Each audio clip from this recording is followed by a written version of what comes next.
ခီးသွားဖို့အတွက်အားလုံးပြင်ဆင်ပြီးသွားပါပြီ အစ်စီပဲခီးအစ်စီတော့ချိန်နေပါတတ်မှတ် 6နိုင်10မိနစ်ပါ ခြေသားမဲ့စာဒီမှာချလိုက်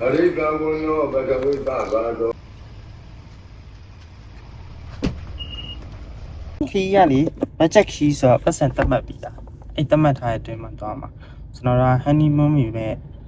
ခီးရတစ်ခုရဲမဟုတ်ခီးတွေခီးရသွားခြင်းတရားဆိုတော့ဘတ်ဂျက်စစ်ဖြစ်ခြင်းနဲ့နောက်ပြီးတော့ဘယ်လောက်ကုန်လဲသိချင်တော့ဘတ်ဂျက်နဲ့သွားပါဘောနော်ဂျီတောင်မှအိမ်ရထည့်လာတာနော် ကဲလို့များဝယ်ချင်တာလေးရှင်ကိုပတ်စံနဲ့ကိုဝယ်ရမှာပေါ့အဲ့လို ကိုဘတ်ဂျက်ထဲကို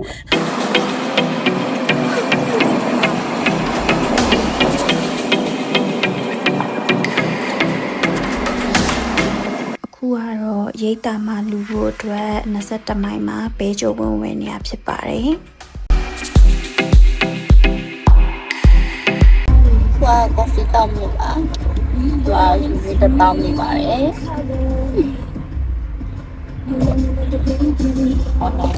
အချက်မြည်လိုက်ဘူးရှင်နာကျမပြော အဆက်မယူလိုက်ဘူး ဆက်မြည်လိုက်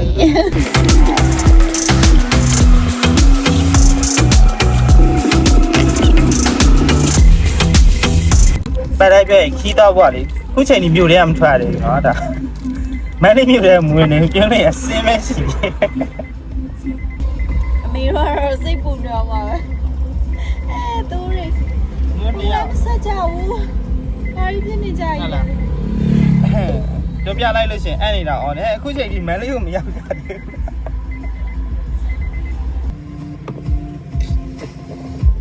ဘူး โอเคမိတ်ထီလာဝင်နေပါပြီမိတ်ထီလာဝင်နေပါပြီမိတ်ထီလာဝင်ပြီးသွားပြီဆိုရင်ဆက်ပြီးတော့မှကလောတောင်ပိုင်းကိုဆက်သွားမှာနော် ဆက်သွားတော့တောင်ကောင်လေးကိုစလီမုံမအောင်လိုက်ရ စတီးဘူးမအောင်ဟောပါဘူးတလန်းလုံးမအေးရပါဘူး နေရအောင် it's ပဲဟလား ရေးစေးပဲ တောင်လေးနဲ့ခီးသားဆိုအဲ့ချင်းစိတ်ကြီးမှရှိတော့ မဟုတ်သူမောင်းတာကြောက်လို့ မိတီလာတွေကနေထွက်လာတဲ့အချိန်မှာမနက်7:00နာရီခွဲဖြစ်နေပါပြီ။နေ့ကလည်းအတော်လေးမြင့်နေဖြစ်တဲ့အတွက်ကြောင့်မို့လို့အရန်လေးပူပါတယ်။အေးအေးဆေးဆေးပဲခီးသွားကြတဲ့သူတွေပြီးပြီးဟိုနားရက်လိုက်ဒီနားရက်လိုက်ပြီးရင်တပုံလေးထွက်ရိုက်လိုက်နဲ့နေ့လေ1:00နာရီခွဲလောက်မှာရေရွာရွာကိုရောက်ပါတယ်။ရေရွာရွာကိုရောက်တဲ့အခါမှာဒီရွာရဲ့နာမည်ကြီးဆိုင်ပေါ့နော်။ဘွားတော်ဆိုတဲ့စားတောက်ဆိုင်လေးမှာဝင်ပြီးတော့မှနေလဲစားကြပါတယ်။အားတော့ဆိုင်ရမီပါ။စကလာတာနေရင်းတော့ဒါစစ်သားချောက်ဂျူးထောင်ခဲချင်ထောင်ဒီပဲ။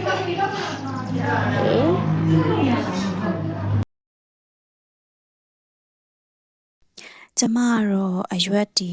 အတုပ်ဒီအရန်ကြိုက်တဲ့အတွက်ကြောင့်မလို့ကျမအတွက်ကအရန်စားလို့ကောင်းပြီမဲ့ကိုညာကတော့တိတ်မကြိုက်ဘူးလို့ပြောပါတယ်။ဒါလည်းသူကြိုက်ကိုကြိုက်ပေါ့နော်။ စားပြီးသွားပြီစားပြီးသွားဆိုတော့ကိုရီးယားပေါက်ဖော်ရေးရှိရမျိုးဆက်သွားမှာစနီးလားစနီးလေးချစ်ဆုံး